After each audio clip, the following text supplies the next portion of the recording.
Alors en ce moment, ça tire à balles réelles et j'ai l'impression qu'on confond un petit peu tout. On confond la passion de l'automobile, on confond les voitures thermiques, les voitures électriques, on confond donc un petit peu tout. On va essayer de remettre un petit peu tout en contexte.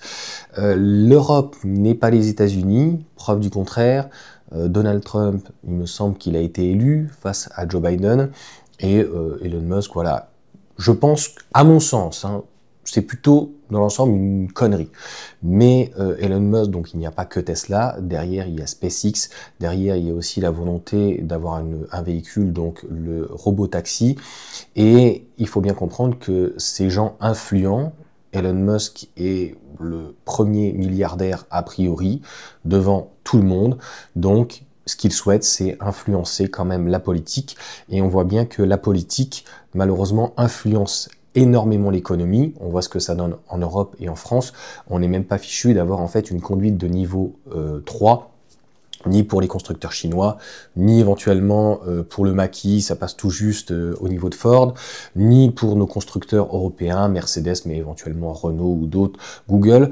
Donc c'est assez compliqué. Je te mettrai peut-être deux articles. En fait, c'est extrêmement vaste, c'est-à-dire que les gens qui n'ont pas compris aux États-Unis, c'est que Elon Musk n'a plus besoin en fait des subventions de l'État. Ça s'était déjà entre guillemets tari avec le Mexique. Donc l'usine en Inde est limite annulée, ou en tout cas reportée, elle n'est plus au goût du jour.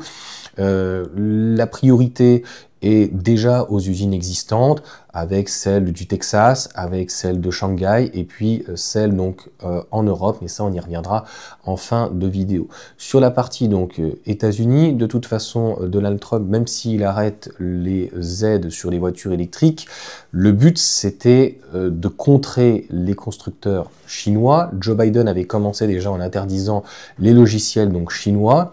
Et là, entre guillemets, Trump va beaucoup plus loin, puisque taxe de toute façon pas que la Chine, veut taxer la France ou l'Europe ou autre, donc de frais de douane en tout cas donc supplémentaires. Ça sera à l'OMC à mon avis de réguler tout ça. À mon sens, ce n'est pas donc notre problème.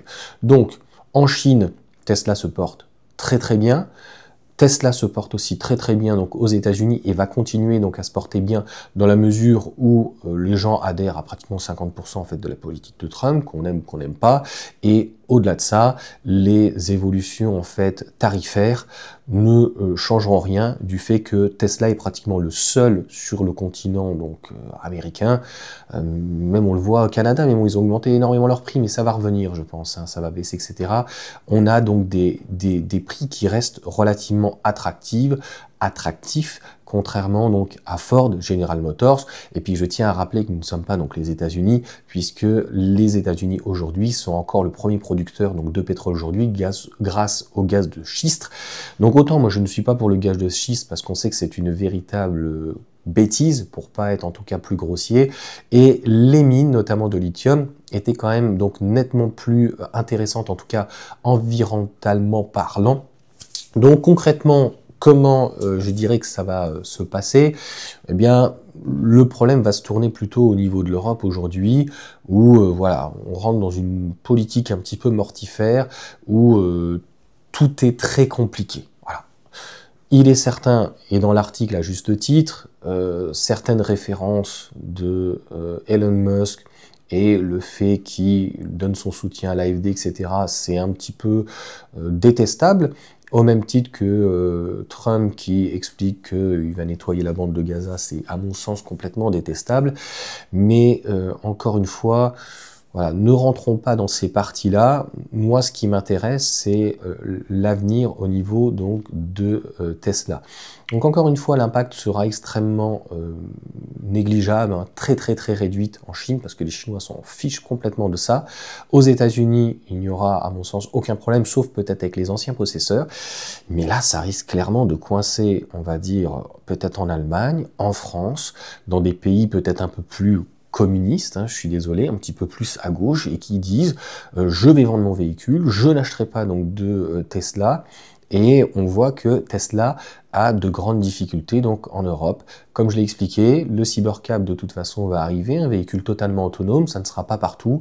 Donc est-ce que ça passera par un plus petit véhicule? Tesla ne peut pas laisser en fait le marché aujourd'hui donc partir comme ça.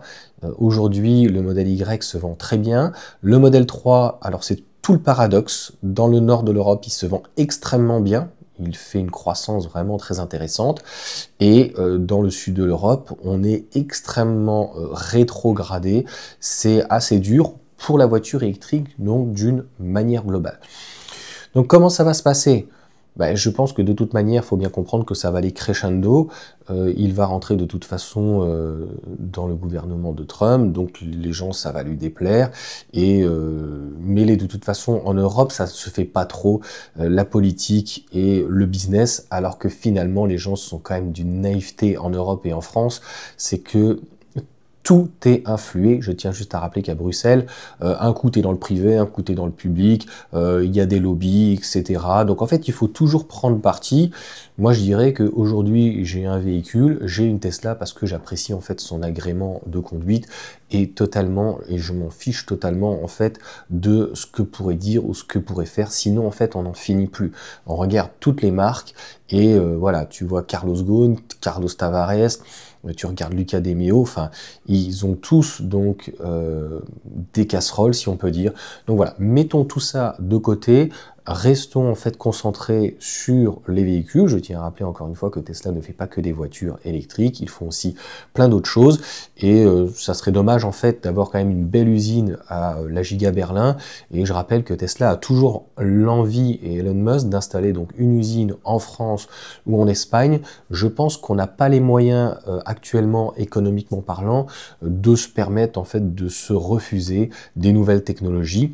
Sinon, encore une fois, je pense que les gens n'ont pas conscience, c'est que on va être relayé à un deuxième, à un troisième plan, et on va subir, comme l'usine par exemple de panneaux photovoltaïques dans le Doubs, qui sera l'usine la plus grande d'Europe, mais détenue donc par une entreprise en tout cas chinoise. Voilà en tout cas pour ce que j'en pense, et il faut savoir aussi parfois être un petit peu décomplexé, il faut bien entendu regarder le passé.